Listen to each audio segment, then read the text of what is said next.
Pues me honro presentarles a un estratega reconocido a nivel mundial, fundador de Outthinkers, conferencista internacional y autor de 5 libros que han inspirado a empresas globales a repensar sus modelos de negocio y adaptarse con agilidad. Ha trabajado, escuchen nada más, en Microsoft, en L'Oreal, en Nestlé y es profesor de la Universidad de Columbia. Su misión es clara: ayudar a líderes a innovar, crecer y reimaginar su papel en un mundo de cambio constante. Hoy tenemos el privilegio de escucharlo con una conferencia hecha a la medida para nuestra industria. Reimagine relevance, how the mice industry can lead in a disruptive world. Esta es una conferencia en inglés. Si deseas tener la traducción simultánea, estos audífonos que ves por ahí enfrente o atrás de ti son para que puedas escuchar la traducción en tiempo real gracias al equipo de Amtrak y quienes amablemente nos han apoyado con este servicio de interpretación simultánea. Recibamos con un muy fuerte aplauso, por favor, a Kaihan Krippendorff.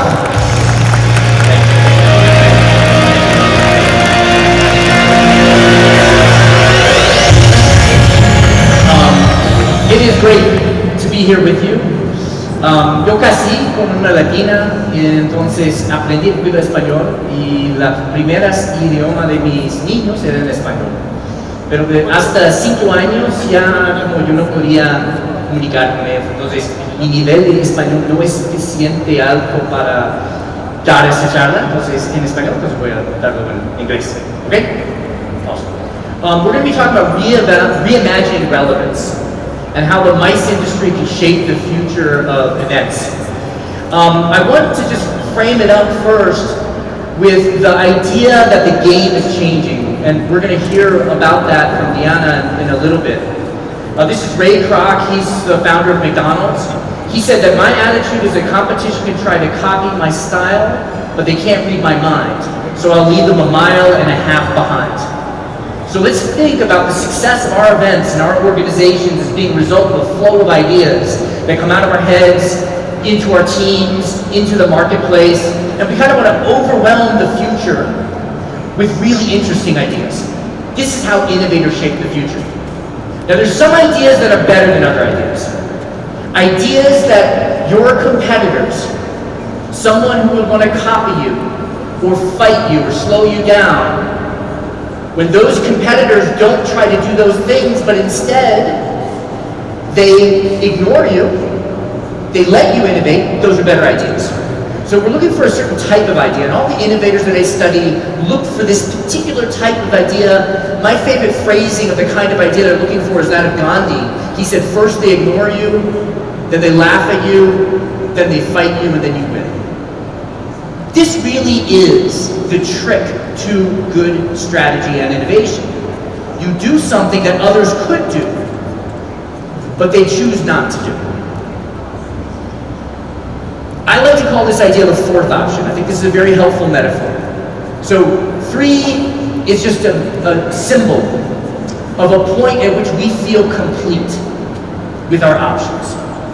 Why 3? In many religions, 3 is a magic number.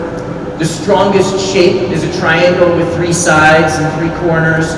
When I was a consultant at McKinsey, they trained me to break everything down into 3s and 3 sets of 3s and 3 sets of 3s. So 3 just means that point at which people say, I got this. I know what the options are.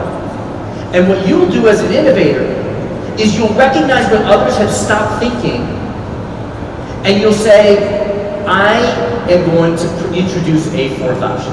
When they say, I've done this before, the answer is A, B, C. When they say, I've been in this industry for 30 years, what we need to do is 1, 2, 3. That is the moment that they have stopped looking for new options. And that's an opportunity for us to think differently.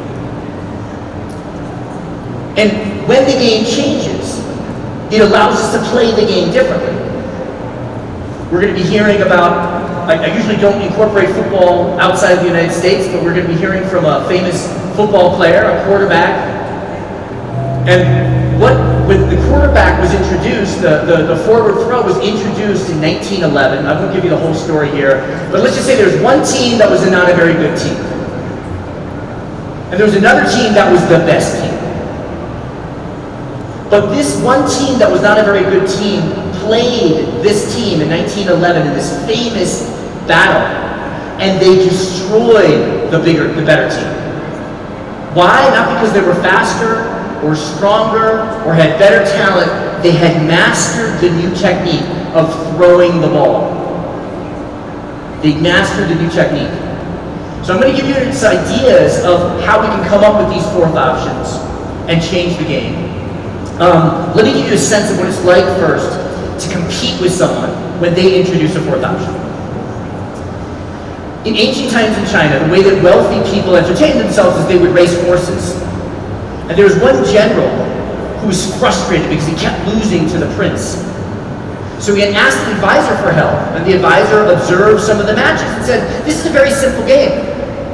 You have 3 sets of horses. You race your fastest, your medium, your slowest. The best 2 out of 3 win. But I see a new way to play the game. I want you to challenge the prince to one last competition. Let's do it a week from Thursday. I want you to invite the whole town and all of your family and friends. The general's a little nervous about this, but he does as his advisor has told him to do. A week from Thursday, this is like the World Cup of horse racing. The town is empty. Everyone is in the stadiums talking, excited about the race that's about to start, and the drums roll, and people get quiet. And the sequence begins. The prince prepares his best horses, and they go to the front of the gate. And then the general prepares his best horses. And the advisor says, wait, if you play the game the way you've always played it, you know what the outcome will be. To change the outcome, we have to change how we play the game. I want you to put your slowest horses first. That changes the outcome of the game. That is the pattern. They expect you to do one thing. This is not advancing. There we go. They expect you to do 3 things. Like in 1968, there were 3 ways to go over high bars. And then in 1968, here in Mexico, in the Olympics Stadium, this gentleman turned his back on the tradition and he goes over backwards. He wins the competition.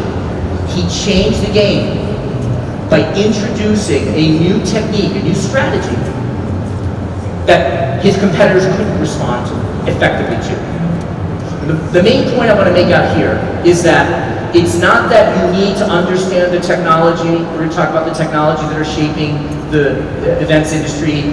It's not that you have to understand the regulations. It is the language that we use when we strategize that tells us what options we can see and what options we choose until you have the term. In this case, the term is Fosbury flop.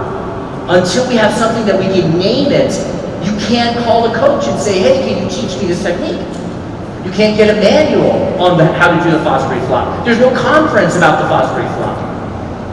So I'm going to introduce to you 5 concepts, 5 new sets of language that if you bring that in to your team as you're strategizing, you will begin seeing and choosing options that your competitors can't respond effectively to. We're going to go through a few steps, but I want to argue first that now is the ideal time to change the game. Let's stay with sports for one more quick example. Look at the average height of the last 5 NBA most valuable players. So I looked at the 5 years leading up to 1960. Each year, who was the best player, the best player, the best player? How tall were they? Average it out, and they're a little over 80 inches tall. The next 2.5 decades, we see a very clear trend. The best players are getting a bit taller and taller and taller. But now something weird happens the next 5 years. Suddenly the best players are shorter. They're almost as short as they were 2.5 decades ago. Let's play this out. Maybe this is a fluke. Maybe there's 1 or 2 really good short players. No, watch. They continue to be short. In fact, maybe now the new rule is the best players are about 80 inches tall. But no, the best players are getting shorter and shorter and shorter. Something changes the game around 1980. Does anyone know what that is? What's introduced is a new rule, a three-point shot, that allows you to get 3 points if you shoot from farther away. Some players adapt to the new game, others do not. Some teams adapt to the new game, and others do not. And I propose that we are not facing one three-point shot, we're facing many three-point shots, which is why this is such an exciting time to be in the events industry. Our first three-point shot rule change is, of course, AI, and it's feeding a whole bunch of other things. This is a list of trends that our community of chief strategy officers believe are the most important trends for us to be aware of and tracking right now. So our business is sort of an event business, but we don't sell tickets, we sell membership. And we only have people who lead strategy in large multi-million-dollar businesses. Think of it that way. This is what is on their radar, it should be on your radar. You have IoT and connected spaces. You have data, just more data available, and the ability to share that data more easily. We have robotics and automation. We have new organizational models, flatter organizational models. You know the next generation of employees, of visitors, they have different needs and different desires. We're all dealing with that. Of course, we're going to talk today about sustainability. We're going to talk about conscious capitalism. That is another trend. We've got political and economic turbulence. There's another session later today just dedicated to that. We've got job market turbulence. We've got immersive experiences, where the car that we sit in now is much more digital. The app that you use, right, gives you a digital experience, and we're shifting into this digital physical experience, which is related to the fact that our visitors are constantly connected. We're constantly connected with our partners, and what that changes is a transaction into an ongoing relationship. And the final thing is 3D printing. And a lot of people don't appreciate how powerful 3D printing is going to be. And so I really believe that we are on the cusp of this moment where you have two choices. You're going to either play the new game or continue playing the old game. But let me show you what the old game looks like. The old game looks like this area over here. This is a measure of the level of uncertainty, the global uncertainty index over time. And what we see in the middle is most of our management processes and approaches were developed in this period of relative calm. But now we are entering an era of high uncertainty. Naturally, we need different techniques. That's what I'm going to show you, are some new practical techniques that will have you not playing the old game, that will have you start playing the new game, that will have you not continuing to jump over the high bar forward, but learn to jump over the high bar back. Okay? Excellent. I'm going to give you a framework. We're only going to do one step in the framework, but I'm just going to show it to you. Afterwards, we can get you a workbook in Spanish that goes through this. I just want to orient you to it. We're only going to do one of these steps. The first step is to imagine a future. So when you're with your team, you want to first say, what does the future look like 10 years from now? And then work back from there. Then we're going to talk, then you dissect the problem, and you break down the problem into components, and you focus on the strategic components. What we're primarily going to work on is option generation, expanding the options that we have available to us. I'm going to touch a little bit on how to then analyze those options, so that you just do it in a good way. We're not going to talk at all about sell, which is about influence. I'm primarily going to focus on expand. So just to get quickly to expand, imagine, it's very obvious. When we are strategizing, we should be thinking about what the future is that we are playing for. I have 3 children. My youngest son, he's 15, and he beats me in chess all the time. My strategy when I play chess with him is like this. let me take my pawns and I'll move them forward and hopefully I will get you into checkmate. What does he do? He does the opposite. He envisions checkmate and then works backward from there to think about what the near-term move is, right? And we all know we should do this, but just ask yourself, do you actually do this? When you get together with your team and you're discussing how are we going to win this sponsor? Or how are we going to design this space? Do you zoom out and say, 10 years from now, what is our purpose? What is our mission? What is our view on the future that we're competing in? So that's the first step. The second step is really interesting, and I actually have a 3-day class just on this. We're going to do it in 30 seconds. If you are strategizing with your marketing people, guess what? They're going to come with marketing ideas. If you strategize with your technology people, they're going to come with technology ideas. If you find your sales people, it's going to be sales ideas, right? You give a child a hammer, everything looks like a nail. We all fall victim to this. And so here's just a checklist that I find useful to help you avoid looking in the obvious places. 9 P's in English. I believe all models are wrong, okay? I forced this into 9 P's just to make it easy to remember. It's not magic.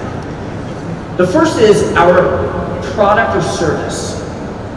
What product or service are we going to offer to whom? The next is positioning, is what is the purpose of our product or service, or the purpose of our event, and who do we serve with that event or that service?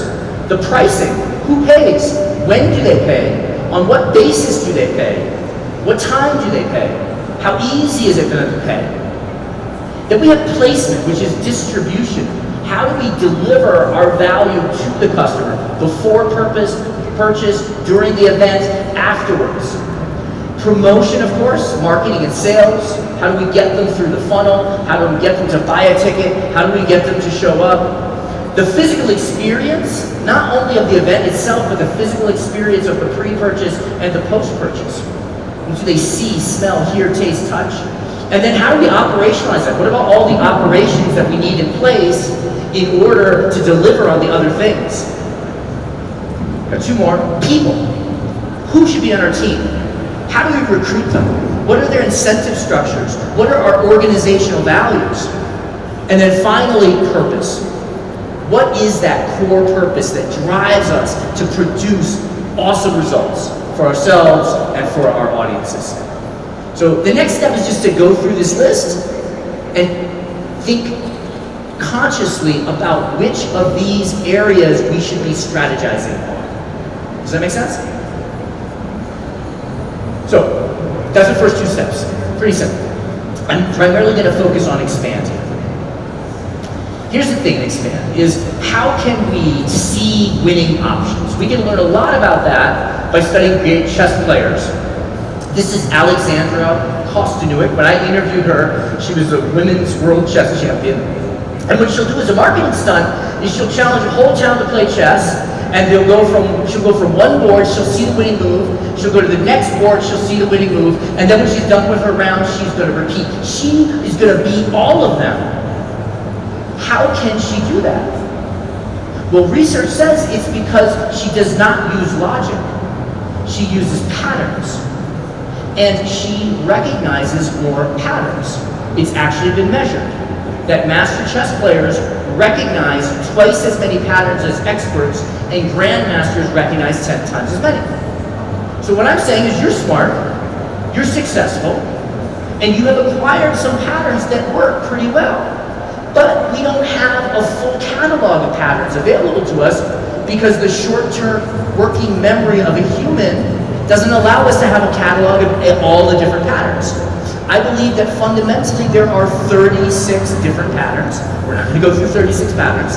This is what my doctorate work is on. This is what my first 2 books are on. And again, we'll give you material afterwards, and in the back there's a workbook that describes all of these.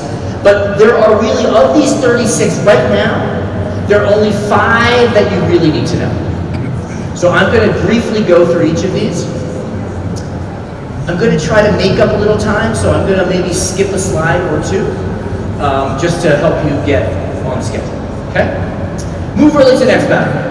That is about skating to where the puck is going to be rather than where the puck is. And why is this important? Is because the future is hitting us faster.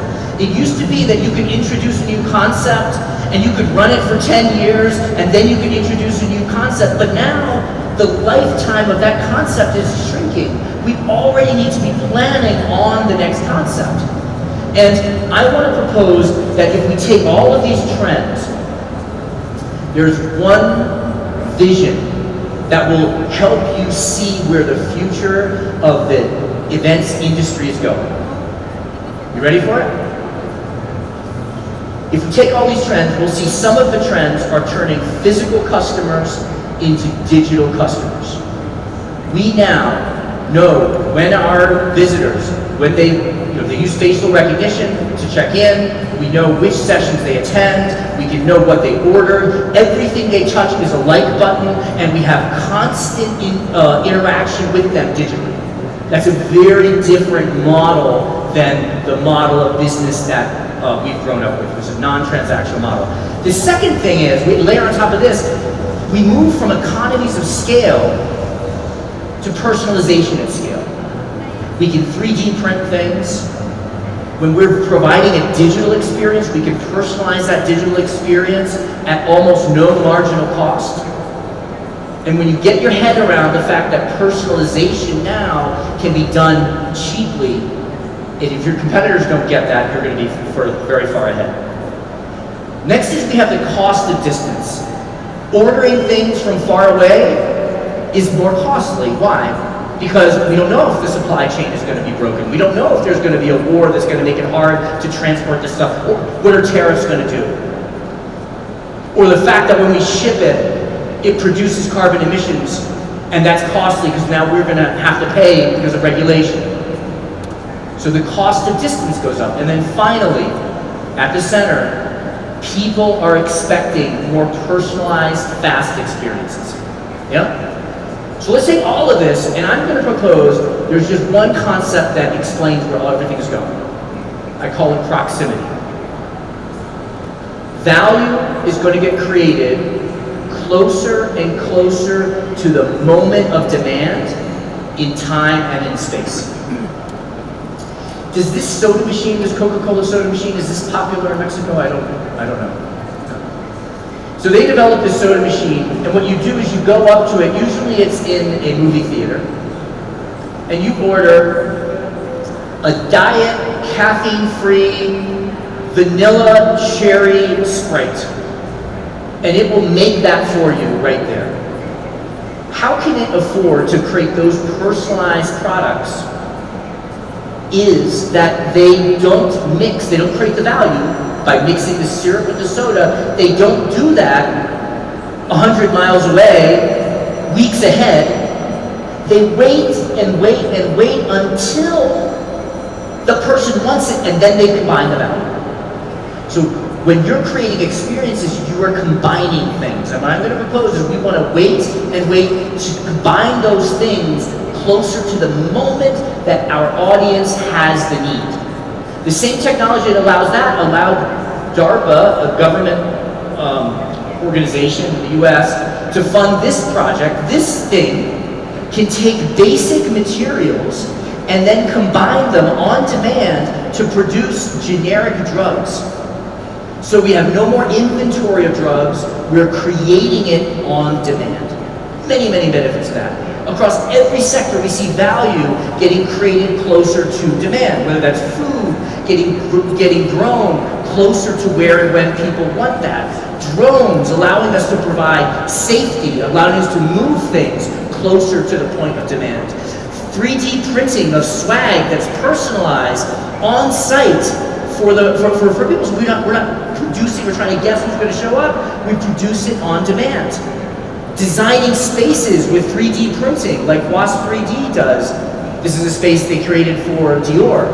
3D printing of spaces on demand, customized, personalized, and we are creating the value. Notice, right there, not at a factory far away and then shipping it. Avatarin is a company that was from a Japanese airline, and they spun it out. And what they do is they create these avatars that could be at your event, and you can then log in, and you can see and interact and move around as if you were at the event, but you're not at the event. They even have some of these in outer space, and you can go and experience being in outer space through this avatar. So the question here for us is, what does P=0, proximity equals 0, look like in our industry? And I just want to give you a little taste of what that might be. I encourage you to think about this. Here we have the amount of lead time that's required to put in place different elements for an event. You know, the venue, we want to have the venue at least 10 weeks out. The seating, 6 months out. 10 months out, 6 months out. Staff and volunteers, we need them at least four months out. And then this is the distance of where the value is created. And what I'm going to propose is we're going to see this start moving closer and closer to the corner here. And we don't need to move it all the way there, just a little advance can create a huge advantage. Here's how you do it. First you start with, what is the job to be done of our attendees? And here are just some things, like maybe they're there to learn, or they're there to get inspired, or they're there to connect or discover. They want to discover new vendors. In our case, at Outthinker, our primary goal is for them to learn and gain insights. And now think about, what about the magic that you guys create? It's amazing. To create that moment. Like, have you ever been in that moment where you happen to be sitting just next to the right person, and that person becomes a lifelong friend or a collaborator? Or you hear just the right message, and it gives you an idea that then grows in your mind, and that then it transforms your business? We get to create these events, but to create these moments, we need to bring together the food, the staff, technology, decor, music, all of these things. We need to bring it all together at that one right, precise moment. So in our case, you know, we could bring attendees, bring a theme, bring a venue, and bring sponsorship together at one time. And imagine what proximity equals 0 might look like if we say we're going to try to bring these four things in only at the moment of demand. What might this look like? Let's see. We find out under attendees, there are 10 of our members that happen to be all in the same city at the same time. Right? Now, we see on their chat that they're curious about some kind of theme. So we know that they're interested in something. And then we go on to a platform and we find a site, and within 24 hours we've identified a loft in Soho that is just the right size, and then we hire the staff, and we tell the sponsor that we have it, and the sponsor pays for it. And so in 24 hours we can create an event. That would be what P=0 starts looking like. We need to start thinking about what the future of the industry is, and that future being proximity. Okay? Awesome. All right. Next piece is coordinating and coordinating. This is so interesting. The way that we coordinate things traditionally is expensive and slow. And the cost of coordinating things is starting to come down. And we see this, you know, got self-coordination at Burning Man, for example, but we see new ways of coordinating and creating self-coordination in platform business models. Storefront, for example, is that example that I shared of a platform. They have 10,000 locations around the world, and you can just in 24 hours pick them, and then they will find the staff, they'll set up the tables, and you can just in 24 hours have 5 different locations all over the world for an event.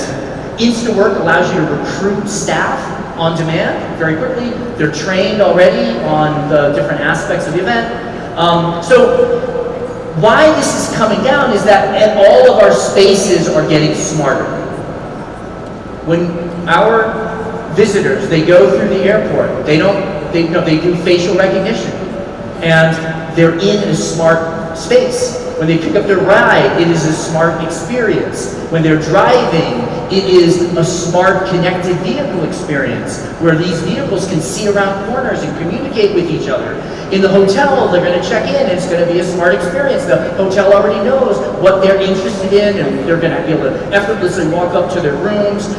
The meeting spaces, of course, are getting wired and connected, and we can start seeing the paths of where people travel and what they do. And then in the back room, the logistics is smart. So what we're seeing is this electrification across the entire supply chain, all the way back to smart farms and smart logistics.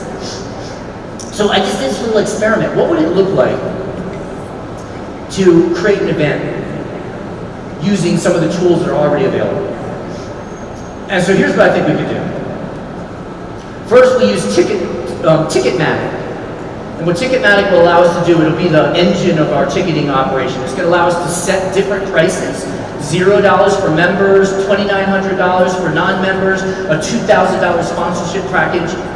And then it will allow people to buy not only the ticket, but they'll be able to buy the seat, right? Like, so I want to sit next to you. I see that you're sitting there. I can buy that specific seat. So this is what Ticketmatic allows to do, our back engine. How are they going to pay? Well, they'll pay with credit cards, and Stripe will allow that. Now, how are we going to find the space? Well, front door, I already mentioned, they're going to find the space. In 24 hours, we'll have 3 different spaces. Maybe we'll have, I would love to have a loft in Paris overlooking the Eiffel Tower, right? So we can set these up. And now we're going to plug in with Halo. What Halo will do is they will produce our swag. So now when someone goes and buys a ticket, they can buy their personalized, customized swag, whether that's a pen or a notebook. And then they will source it, help them design it, they'll drop ship it, they'll make sure it arrives, they'll give you all the data. We don't have to worry about anything. The swag, the branded stuff just happens as you need it. Oh my God, we need staff. Well, we're going to go to InstaWork, and we're going to find immediately the staff that we need, that are trained in what we need, and then we're going to use another platform to track their hours, their payroll, what time, their schedule, and all of this we can do just with APIs connected together. We can turn on all these capabilities. So I think that business is going to feel like a video game, like that, where we're piecing things together and ramping up capabilities. So a really important question to ask is, what is uncoordinated that we can now coordinate in a new way? That's the second most important question to ask. So here you are, you're thinking about tomorrow, not today. You're thinking about coordinating, not controlling. You're already starting to think differently. So I'm going to briefly go through the last 3 and then tell you what you might do with the resulting ideas. This next one's really interesting. We see increasingly that successful organizations do not define themselves by their industry. They define themselves by something else that has them behave and think differently. So what I'm going to propose to you is that you should not be thinking that you are in the events industry. You're in something else, and you happen to do events. This is the key. 2 men left Google, started this company because the son of one of them, the nephew of one of them had cancer. And so this gentleman helped his nephew go to the appointments, the oncology appointments, and he realized the whole thing was messed up.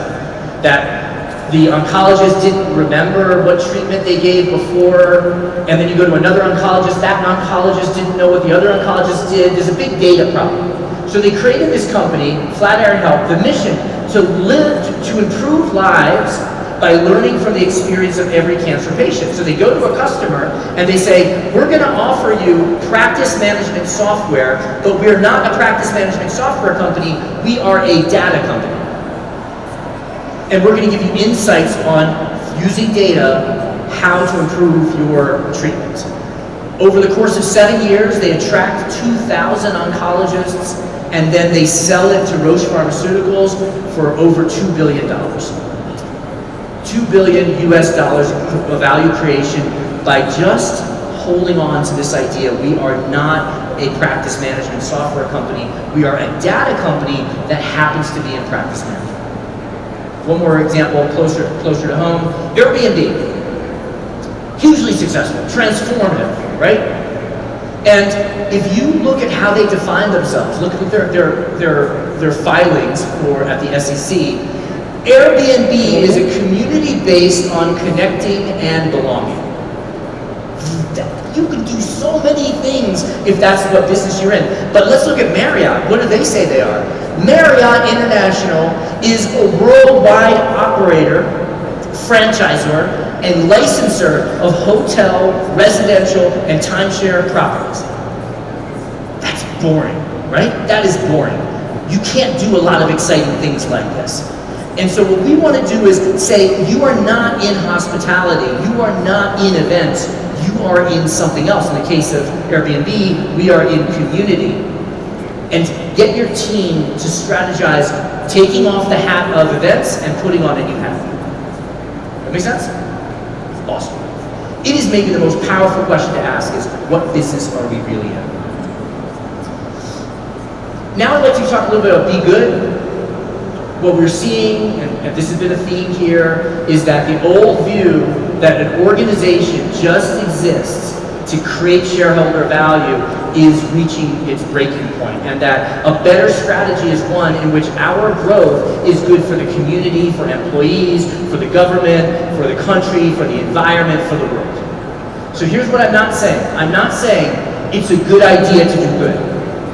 I think it is, but that's not what I'm saying. What I'm saying is even if all you care about is making money, if you take a long-term perspective, you'll realize that the smartest thing to do is to have a strategy where everybody wants you to win.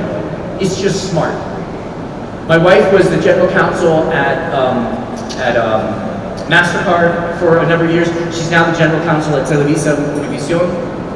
And she worked for this guy, Ajay Banga.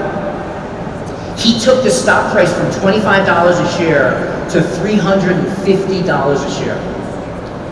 And I got to ask him in my podcast, what was the strategy? He said, we realized that we could be a force for good. What does he mean by that?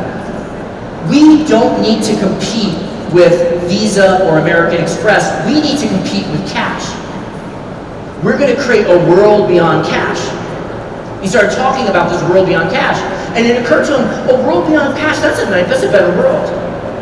In a world beyond cash, a drug dealer is not going to sell drugs to your child and have that not be traceable. Right? A world beyond cash, governments, when they send money to their citizens, it goes directly into their bank account. It doesn't get pulled out by middlemen. A world beyond cash creates a better world. So we'll look at the point here is that it's not, you don't get to choose. It is both the right market strategy, for-profit strategy, and, by the way, it is also the right social strategy. And you talked about it here, events can get much better at sustainability. I think the MGH group, the group that runs Art Basel, they've done really interesting things, and they have started measuring exactly the carbon footprint, the amount of plastic produced, and they measure this, and they recycle. They have a requirement that they have zero plastic utensils, and they're doing all kinds of interesting stuff. It's a good case study. I think that we could do even more. I think that what we could do is we can create situations where our financial motivation is also good. I buy these gift certificates for my children instead of like Christmas gifts, and the purpose is for them to learn to be investors. So I'm going to show you a short video of my daughter explaining why she took the $50 that we gave her and she decided to invest that in Amazon. This is the video with sound, hopefully. What you invested? Amazon. And the Amazon thing went up 91.67% higher. Wow. For how long? I don't know. And I got $9.17 for it. Nice. You made $9.17 about doing anything. Yeah. Isn't that nice thing about doing it? But look at how it goes. Why did you invest in it? Because I like Amazon. I get toys and movies, Amazon Prime, there. So you figure it's a good company? Yeah. Plus they bought Whole Foods. Oh, good. bought Whole Foods. And I had it before they bought Whole Foods, so it was So what I love about this is here's a girl who's thinking of Amazon not just a place to buy stuff, but she's aware that the stock price went up when they bought Whole Foods. And so I think that we can do the right things now to build that literacy. So you're building, humans have not created anything of any significance in the history of humankind without coming together at an event. Every big idea gets seeded at an event. And so we have this, I think, this moral opportunity and moral requirement to make sure that we're seeding the right things for the future. So that's the next lens for us to take. Final one, I think it's a lot of fun. Create something out of nothing. We play the game of growing an organization, following a rule that doesn't exist. The rule is you gotta play with the pieces on the board. You can't take a queen out of your back pocket and put it next to my king in chess. But in Go, the rules are the opposite. In Go, you cannot move the pieces on the board. You can only add and remove. So I'm not saying one is a better way to play, but they're very, very different ways to think of playing a game. What if we could only add or remove things? Let's just see a couple examples of this. Tony Fernandez, he buys an airline in 2001. It cost him 27 cents, 1 ringgit. Why? Because the airline is bankrupt. He grows it to be the second largest discount airline in the world. What is his insight? We're not going to compete for airline customers, not people who are already taking airlines. We're going to compete for people who are not taking airlines. Maybe they're taking a bus, maybe they're driving, maybe they're staying at home. And across the 9 Ps, he designs a strategy that gets those people into the market. What we're talking about here is this idea of non-consumption. There are people who should be at your event, and they are not. People who should be part of your community, and they are not. When we see that, there's one of 4 reasons. 1, price. They can't afford it, or they don't think they can afford it. Access, they can't get to you. Know-how, they're confused about how to check in and how to buy tickets. Or time, I'm still busy, I don't have time to even think about it. So great opportunities, look for these pockets of non-consumption and see which of these 4 is at work and then remove it and unleash the dam. There's a lot of market out there that's not in the market. I'm going to skip this one. Creating new categories as a service, I think, is a huge opportunity for as a service. Urban Outfitters is this clothing retailer. They have been killing it for the last 3 years. They started a new business. It's now generating $400 million a year, which has added so much to their revenue that their stock price is like 3x in the last 4 years. And what is it? It's a clothing rental business, just like Rent the Runway. And why does it take off? Because it just hits a lot of other themes, like the circular economy, it's more affordable, they know how to market it.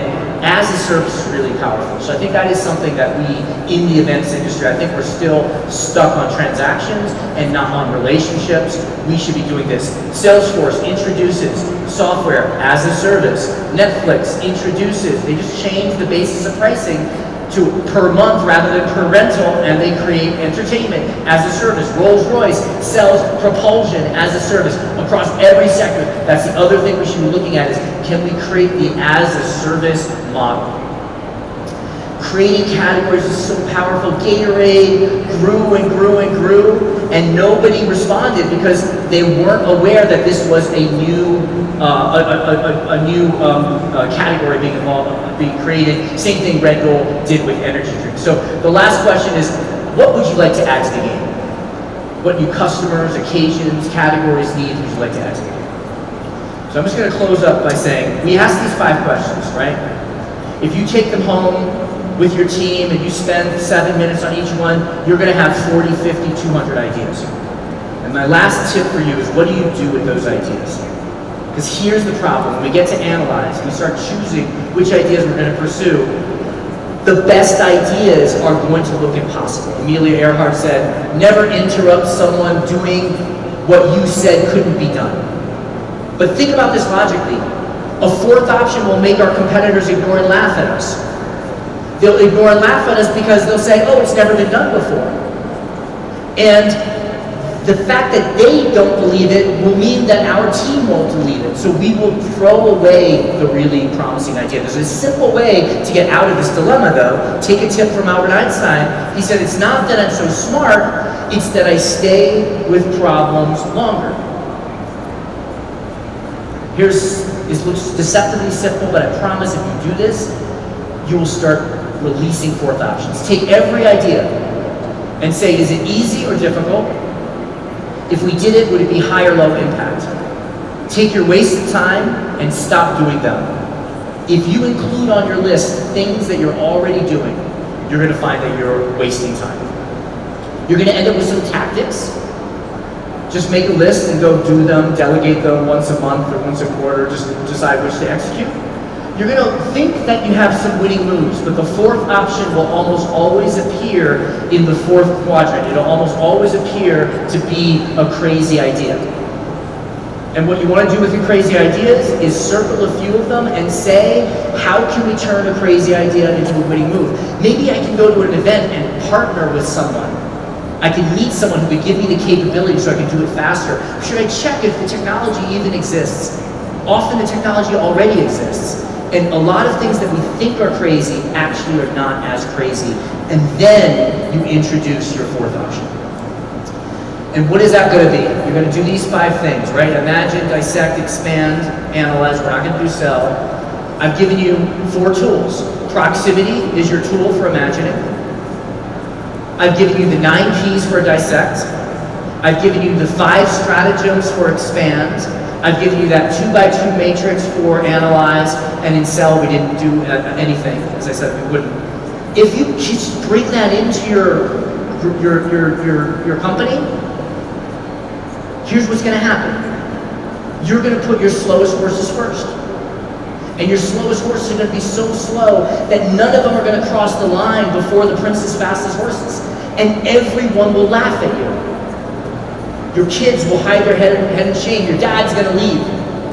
But if you have the fortitude to play the next heat, you're going to put your fastest horses, and your fastest horses are just fast enough that they can beat the prince's medium horses.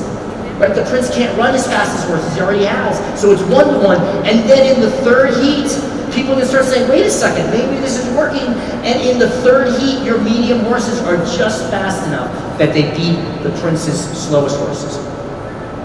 And that is how you shape the future of the industry. Thank you.